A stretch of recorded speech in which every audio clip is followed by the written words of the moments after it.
Mr. Kumar, all over the world you are well known as Swami's translator. We would like to know something more about you. When did you hear the first time about Swami? Well, I'm from the state of Andhra Pradesh in India. And my native place is Guntur, Guntur, a tobacco center. Well, I was brought up there. I studied and worked in a Christian college. And I served as a lecturer in botany for 26 years. And I got myself associated with Satsang organizations from the year 1970. Slowly, by and by, I was attracted towards the activities and the message of Satsang. And as a result, I have had unique opportunity of going around the whole province, the state of Andhra Pradesh, that has about 1,000 Satsang centers. I used to travel a lot, 1,000 even more kilometers every week. That's how I started, developed a kind of relationship with organization Sai, and I first spoke in the Divine Presence of Swami in the year 78, and I served as the zonal convener of such organization for 2 parts in the state of Andhra Pradesh, and later I served as vice president of this province, Andhra Pradesh. Later I served as the state president of Satsang Seva organizations, Andhra Pradesh. And it was in the 89, Swami wanted me to join his colleges, and he invited me to serve as the principal of Sri Satsang University, Whitefield, Bangalore campus. And is it you are a translator? And is it sometimes a problem to translate Swami's speeches? Yes, it is a problem. One strong point in my favor is I speak Telugu and Swami speaks in Telugu. And Telugu is my mother tongue. So I can understand straight away on listening to him. But the problem comes as I translate it into English. Rarely. Why? It's because there are certain words. Take for example, dharma. Dharma. In one context, dharma means duty. In another context, dharma means nature or quality. Dharma in another meaning, professional obligation. Dharma meaning sacred activity. So, same word dharma has different meanings depending upon the context. Take for example, the word Chaitanya. You may say conscience, you may say conscience, you may say consciousness, you can also say awareness. So when I say conscience, Swami will say, no, consciousness. So when I say consciousness, Swami will say, no, it is awareness. When I say awareness, Swami will say, no, constant, integrated awareness. Swami corrects me. Why? Because he wants me to use the exact translation for the word he uses at the time, appropriate to the context. There I stand corrected, giving you enough of entertainment at my cost and enlightenment for my own self. Okay. Because we are German, we would like to know if you have some special messages for the Germans. Because sometimes Swami said Hitler is a good boy or was a good boy, and we cannot understand that. Well, Swami says Hitler is a good boy, well, which is not acceptable to Germans, nor the students of history worldwide. Hitler and his deeds are very well known to all students of history. Swami says that purposefully because he sees the positive side of that man, the good qualities in him. There's nothing like anyone being totally good. There's nothing like anyone being completely bad. He looks into the good only. He judges based on his goodness. Take, for example, Idi Amin of Africa, a very notorious man. Swami says a very good man because he sees that part of his personality which is good, whereas we judge on the basis of the bad quality that surfaces. A person is known by good or bad which surfaces, which comes to the known, which comes to be known to the wide public. But Swami goes into the deep heart and finds out that innate, immanent, inner goodness, and he says good. That we have to understand. Thank you very much for this clear explanation. Could you please tell us the difference between devotion and surrender? Devotion is the first step that takes you to surrender. In devotion there are two. You are devoted to Baba. Here you are a devotee. Baba is God or deity. A devotee is devoted to God. Clear? So in devotion there are two, devotee and God. So as you are devoted to God, you go on singing in praise of Him. You go on spending your time in deep meditation, or you go on reading His scripture, His writings, His teaching, or you go on sharing His experiences. When you do that, what happens? There comes a stage when you are lost, when you forget yourself, when you go beyond your name and form. I mean, you become one with Him. Other words, totally identified with Him. You do not exist anymore. That is called surrender.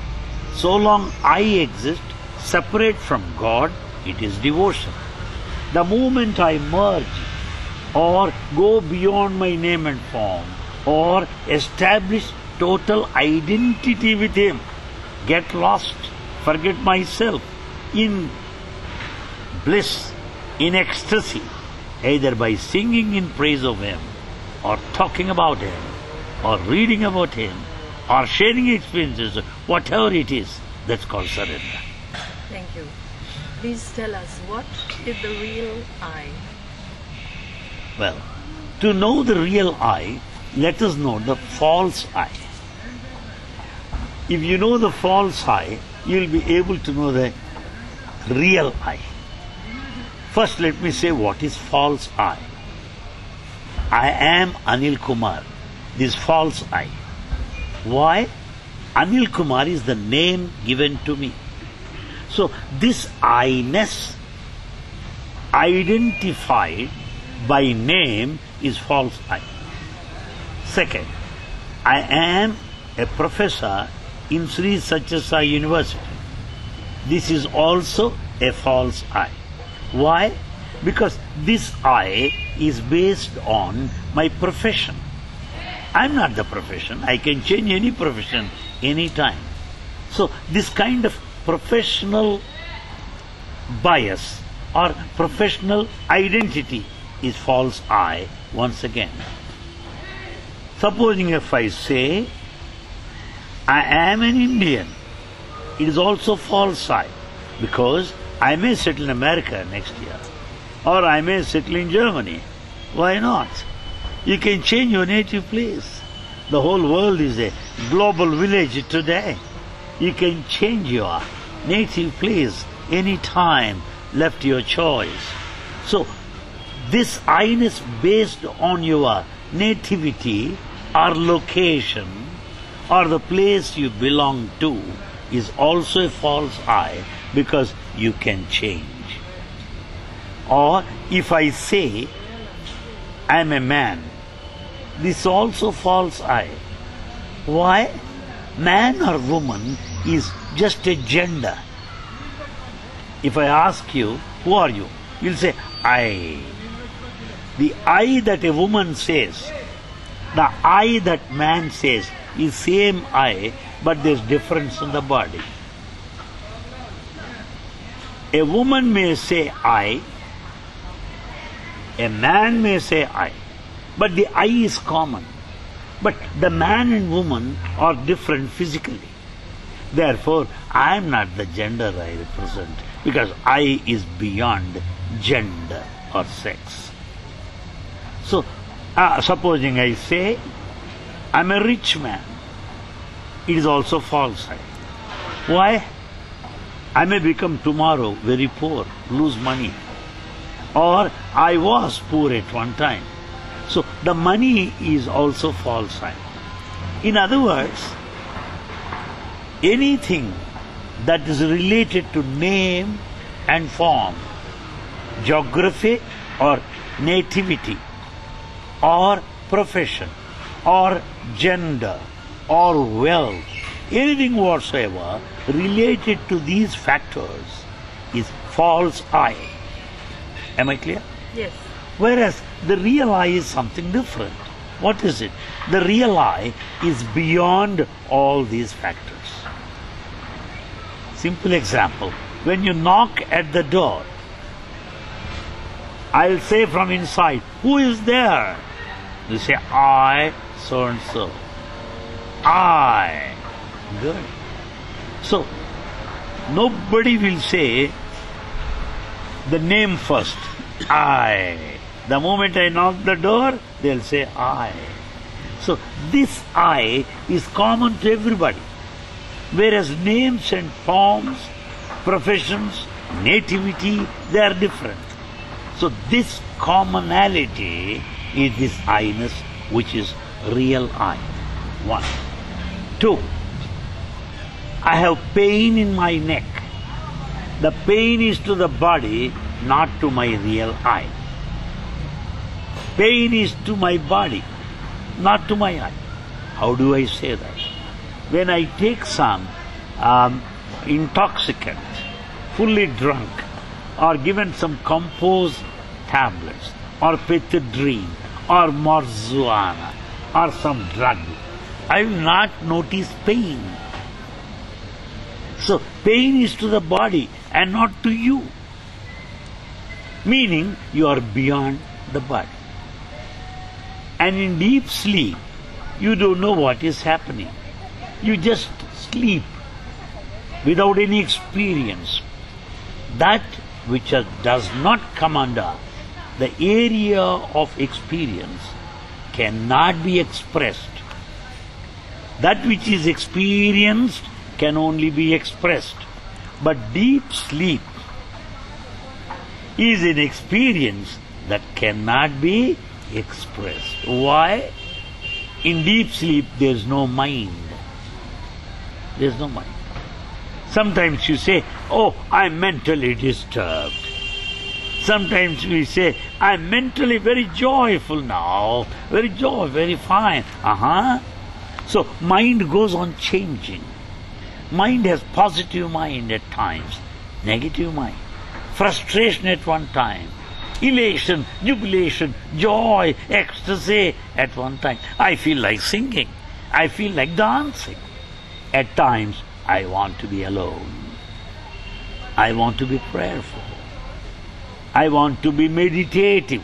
So, mind goes on changing its states from time to time. Mind is sentimental. Mind is emotional, which goes on changing. So this I, as identified with the mind, is false I. But the true I is beyond the mind. The real I is beyond the body. The real I is beyond the mind.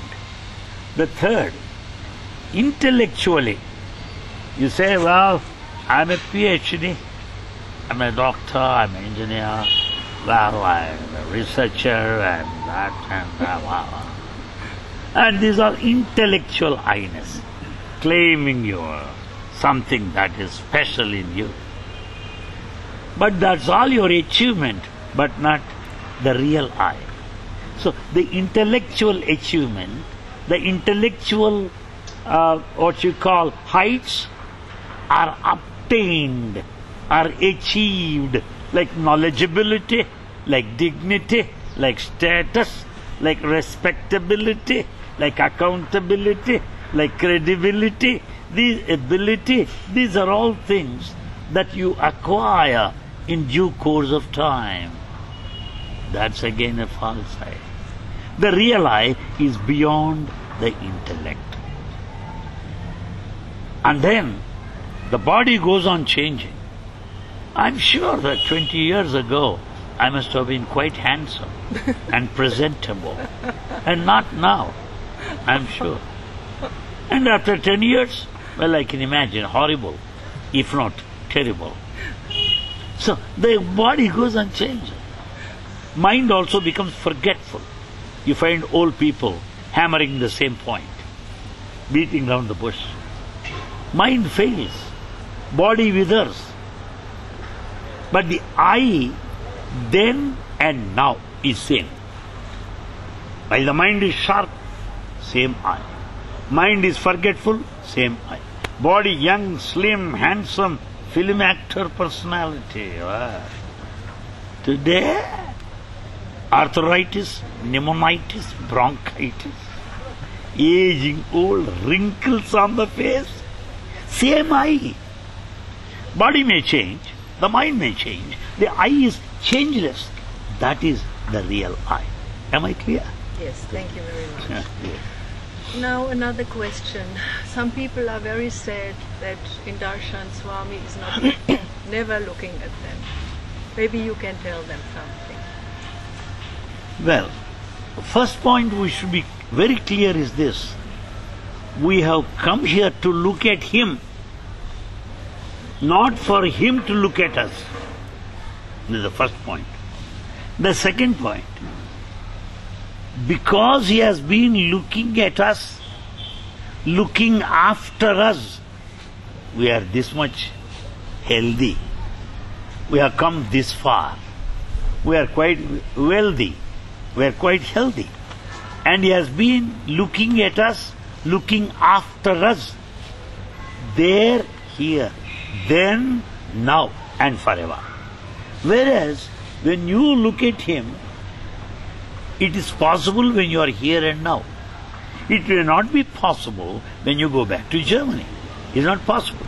So let us be sure that we have come here to see him, and that he looks at us spiritually, in his own way, throughout our life, wherever we are, any time. That's what I sincerely believe in, which is in full agreement with the experiences of many, many devotees. And above all, he has got his own expression of looking at. One expression is appearing in your dreams. In dreams he'll talk to you, he'll look at you. Is it not a way of communicating with you? Is it not a way of looking at you? It is. So, there's no reason for feeling bad or sad about it. Let's have a comprehensive, integrated, total picture. Then you'll be satisfied. Am I clear? Yes. In one of your lectures you said it's very important when we sing the Loka that we not only think about worlds but also about our neighbor. And we found it very important. Yes, it's very important because my happiness, the individual happiness, depends upon the whole When all are unhappy, I cannot be singularly happy. Impossible. When the room is burning, no one can be happy. When the whole area is burning, full of flames or set ablaze, how can my home be safe? When the whole area is attacked by some malaria or plague or some endemic or epidemic, how can I be saved? All of us should take vaccine. So when there is some fire, all of us should go and help extinguish the fire, or else you will also get into the trouble. So my happiness depends upon the whole. My comfort, my security depends upon whole. So you pray for the happiness of the whole world so that you will be happy. Lokas samasta sukhino bhavantu. Let everybody be happy so that you can be happy.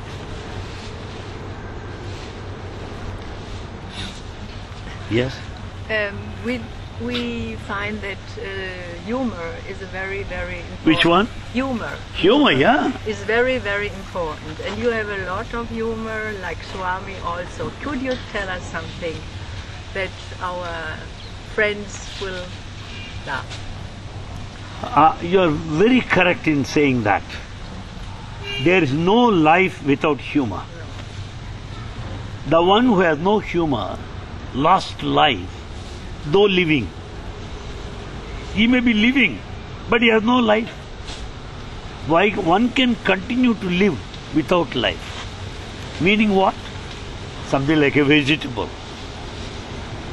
Something like a vegetable. So, life is humor. Life is laughter. Life is fun. Life is bliss. Life is happiness. A beautiful gift of God. If anyone asks you if you want the whole world on one side and humor on the other side, what do you want? I would say I want humor. I don't want the whole world. The whole world is worthless if you cannot be humorous, if you cannot enjoy fun, if you cannot smile, if you cannot enjoy music, if you cannot dance. What for is the whole world? It's not worth it. Baba said that God is bliss. Bliss is God. There is no other God other than bliss. Because you wanted me to give one example of his humor. Baba was talking to boys one day, and he was talking, and I was translating. At the end of the talk, he asked one boy, "What's your name?" That boy said, "Swami, I am God." Swami said, "Oh, you are God?" "Yes, Swami, I am God." Because he heard Swami's lecture. Then Baba said, "You are God." "Very good. Then you go and give darshan." You go and give darshan. If you are God, why can't you go? Everybody laughed. You are God, go there. So, it's not simply by listening we can become divine. No. It's a question of awareness. He has got many spiritual jokes of that kind. A short fellow, he calls him, "Hey boy, 3 mangoes," he calls him. 3 mangoes, come here. 3 mangoes. If any of a boy is very tall, he calls him by name, "Coconut." "Arey, coconut tree. Arey, coconut, come here." Meaning he is coconut like coconut, very tall. He gives them some funny nicknames that provides enough of humor. Supposing a fellow is very fatty. "Hey, pakoda, come here, pakoda." He calls him by pakoda. Or sometimes a fellow is a bit sluggish, inactive. "Alright, buffalo, buffalo, come here." He'll call him like that. So, his conversation, his lifestyle, by the way he calls people, is full of humor and wit. Soll in seinem Interviewraum eine Kuckucksuhr haben, die immer anmacht, wenn Yes, Leute sind? yes. Yeah, we heard that Swami has a cuckoo's clock Cuckoo Yes, Prof, yes, yes. in his interview room, and we don't know, but especially when there are Germans, I think it is coming from the Black Forest. He likes to listen to the. Oh, he loves very Yes. much. I don't. Nobody ever pointed out this point. I heard it. This only shows German's sharpness, German level of intelligence. Oh, Good. God bless you. Well, such a thing is there in Kodaikanal, where the cuckoo bird is there attached to the wall clock. When Swami relaxes sitting in an easy chair, goes on speaking, he goes on telling, speak truth. Swami incarnation is nothing but truth. When he speaks like that, supposing it's 8 o'clock, the cuckoo bird will come out of that. Oh, oh, oh. So I say, it is saying yes to whatever I am saying. It is saying yes to what I am saying. And then supposing one VIP is talking, the bird will come out of his mouth. See, it is saying yes, yes, yes to what. So, truth is certified by nature also. So he loves to hear that voice very much. Very nice. Very nice one. It has got 3 strings. One to adjust the hours pin, another to adjust the minutes pin, other to adjust the seconds hand. So the 3 strings are pulled. It's fixed on time. Whenever that, that. Swami calls it as witness to his statements.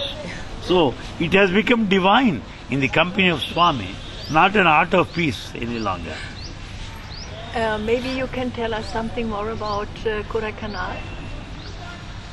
Well, Prashanti Nilayam is his office, because so many devotees, so many responsibilities, and so many people waiting for consultation, advice, guidance, and Swami has to personally look into these matters. This is office. Kodaikanal is his playground, where he goes on playing with everybody. Whereas Bangalore is his residence, where he is free. While in Kodaikanal, he plays jokes with everybody. Kodaikanal is the playground of Baba. You can talk to him on any topic under the sun. He won't object you. Very limited people. And he goes on joking. Oh, what did you have for your breakfast? Huh? Where have you got this shirt stitched? Anil Kumar, your suit is nice. I think it's a bit longer. Check your size. He'll say that. Huh? Where from you got it? It seems to be new. Or sometimes she'll say, hi, today I'll give you money. You go for horse riding. And he gives them money to everybody. There are a number of horsemen, and you can have horse ride. Had you been there, Kodaikanal? Yes. Oh, you didn't. No. So for a horse ride. And the Swami said to me once, Anil Kumar, you also go. Swami, I think my age won't permit me. No, you go. Swami, I may fall. If I have my any bones fractured, it will take 6 weeks. Please, Swami. No, I'll be there. And then Swami stood, and he called that horseman there, horse rider, made me sit on the back of the horse. My legs were trembling. Hey, don't worry, I'm here. Then Swami said, right, he asked somebody, take the photograph. He clicked camera. And Baba said, see? And it is a Polaroid camera. When you take it, the picture will come immediately. And he assured Anil Kumar, you look nice on the back of the horse. Show it to your wife. Then I said, Swami, she knows how courageous I am. She must have been sure that you are here that made me sit like this, boldly, or else I would not. Oh, he jokes like anything. One day it so happened, he has got the Mercedes red car. And he has put his hand like that and posing. wanted everybody to have a photograph. Then he came close to me. Anil Kumar, would you like to buy my car? Swami, your car? Yes, I'll sell it to you. Come on. How much? Swami, it is impossible. I cannot buy your car. It's very costly. Then he said, it is not the answer I expected from you. You should have said, Swami, when you are with me, why this car? I can buy the whole world. That is the answer I expect from you. Not that I cannot buy, I cannot afford. No. With Swami, you can buy anything. Oh, Swami, thank you. I stand corrected. Then he said, you stand there near the car, we'll have the photograph. So I stood by inside the car, and I was standing like that. Then he said, Chi, you are standing like a car driver, not like taxi driver. You are not like the owner of the car. Swami, what shall you put your hand like that? He wanted me to put my hand on the bonnet and put my hand like that. Swami, please. I will show you. Swami put the hand like that. And he said, you stand on the other side, I'll stand on this side. We'll have the picture. That picture is at residence now. So I was holding that, Swami, we had a photograph there. So that is impossible here in Puttaparthi. We cannot dream of it here. It happens there. Lot of things. See, one day, lovely glasses, goggles. I should say, what kind of colored glasses? You call it Ray-Ban. Ray-Ban, colored glasses. Well, Swami wore those glasses, colored glasses. Nobody can see that. Swami is very nice. Hero of heroes, I tell you. Very handsome. Anil Kumar, come here. We had a photograph with Swami wearing goggles. Impossible for anybody to get it. That's the rare opportunities. And in Kodaikanal, you must have seen the street vendors, street hawkers, selling hats made up of the thatch, the grass or something like dry grass. They make some hats. You saw them? Yes. Big hats. Yes. Do you believe Swami wearing a cap? No. And insisting that I should wear a cap? And both of us had a photograph. Really enjoyed. So, but Kodaikanal incidents are for a lifetime, where we feel a divine romance happening right in front of us. Thank you for taking me back to those days. Now it's not possible. Why?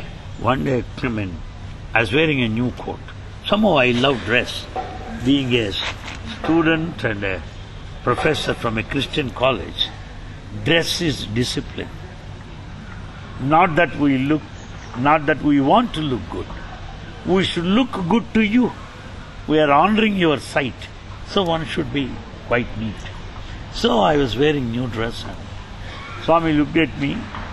Oh, why new suit today?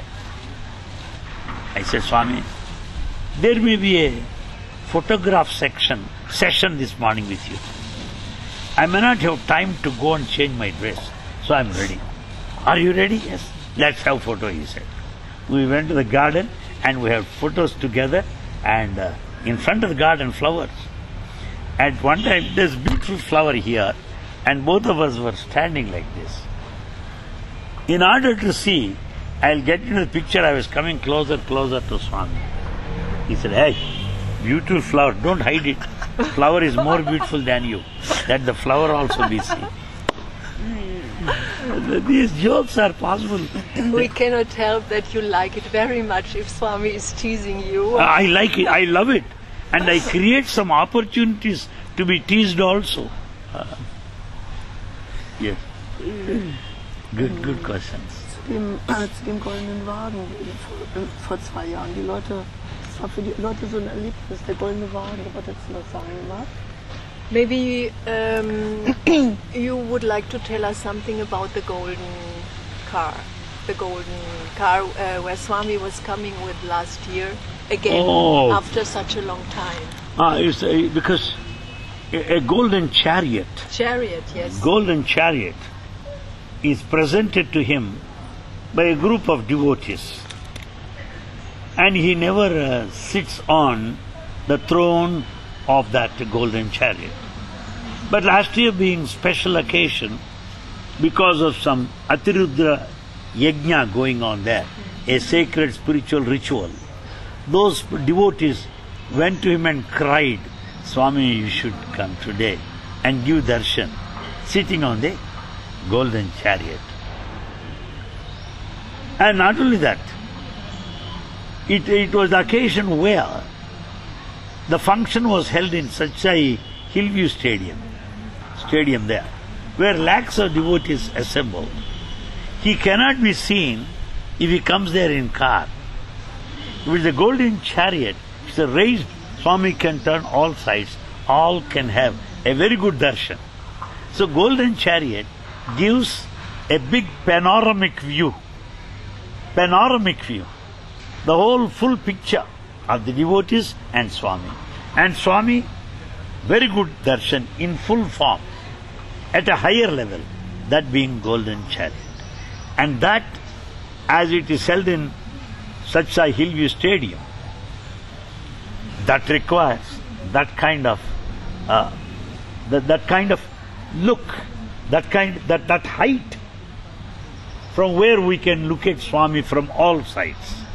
And it is a special occasion. And then on that day, a spiritual activity, a yajna, was performed. Any yajna, the yajna or a spiritual ritual, is presided by God Himself. When Swami goes there to that area, to that spot, the dais there, yajna, he goes there as God, totally divine.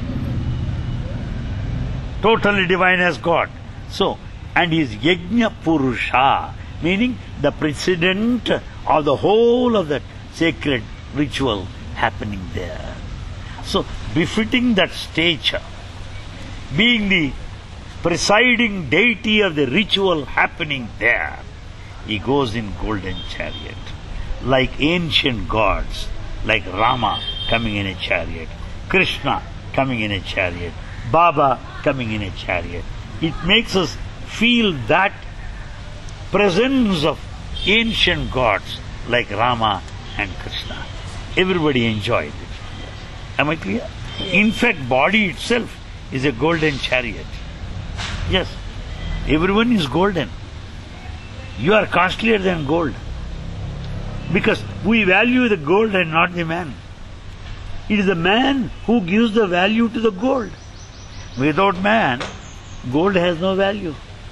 Therefore, what is the golden chariot? The body is a golden chariot. What is the throne? Your heart. Where is Baba? Seated in your heart, at the altar of your heart. So, golden chariot ride, meaning every one of us moving with God inside. That's what it is. Yajna, meaning offering all fruits of our work, offering all our acts unto God, is yajna or sacrifice, which is happening every day. Darum sagt doch auch zu uns immer irgendeine Goldstück oder so. This is why Swami tells us Bangaru. Bangaru. Yes, yes. Golden. Yes, Bangaru. Just as Bangaru, meaning gold, which is tested, kept in fire, melted, and then made into beautiful gold. Yes, a devotee has to pass through the tests, the challenges, the fire of troubles, so as to be shaped into beautiful, shining, precious, valuable, attractive jewel adorning the neck of God. Everyone is a jewel. You are a jewel. You are a jewel.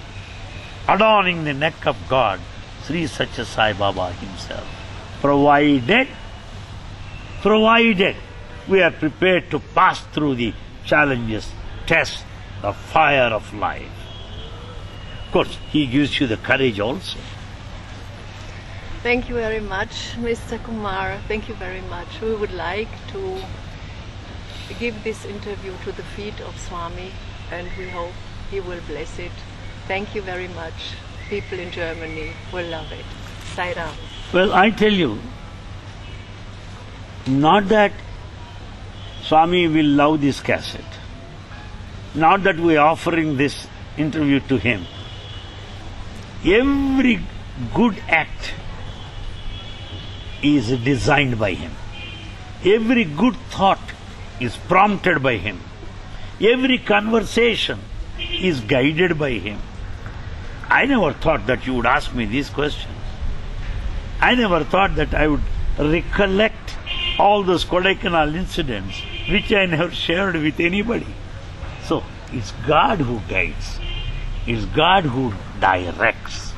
So, without His will, this would not have happened. So, this interview with Germans, talking to devotees from that great country, Germany, is possible, is made possible, has come to a reality because of Baba's blessings. I really appreciate both of you for being here and for framing such beautiful questions, much to my astonishment and delight to the viewers. I am sure Germans will love this interview. I know many groups from Germany singing in front of Swami. I also many groups participating in Christmas carols. So Germany is not altogether new to Prashanti Nilayam, nor Germans either. I pray for Baba's blessings to be showered on brothers and sisters of Germany and their families, so that they'll spend their lives joyfully, smiling, singing, dancing, praising His glory, and the divine blessings be with you forever and ever. Sai Ram. Thank you. Sai Ram, thank you. Ich würde gerne noch dass seine Website nochmal sagt. We would like we would like you to tell your website. Okay. In this connection, I should thank Mr. Lucky, who is making a video of our interview. He is the coordinator of the website saiwisdom.com. Sai Wisdom, only one. Sai Wisdom, one stretch. .com. So saiwisdom.com covers all Sunday talks, extra satsangs with group from Argentina or Croatia or Brazil or Africa or any group that visits Prashanti Nilayam with whom I get a chance to talk to. So saiwisdom.com website covers all these talks and interviews. I invite the devotees from Germany to browse this website, www.saiwisdom.com. Welcome to the website. Thank you. It's all Sai's mission, a voluntary group, a group of most sincere devotees, selfless workers who are doing this job for the benefit of the whole world, unrecognized, unnoticed. Because it is Jesus Christ who said, "Your silent prayers are heard." It is Hindu Vedanta that says, what you do with this hand should not be known to the other hand. So similarly, the Sai Wisdom is a silent group of active workers, translators from different areas, working silently for His divine mission, in spreading His message to all nook and corners all over the world. It is a miracle how it has come into being, and how sincere, how hard working they are. It is a greatest service that one can do. As Swami himself said, what is the highest form of service? What is greatest service? Not offering food. If you offer food, he'll be hungry again tonight. Not medical camp. If you give him medicine, he may fall sick next year. So, what is the highest service, greatest? Service is to introduce God into the life of a person. That SaiWisdom.com is doing. By taking Swami's message to everybody in all international languages, to everyone who desires and deserves, is the highest selfless spiritual service that one could expect. We welcome Germans to participate in this divine program. Thank you, Sai Ram. Thank you very much.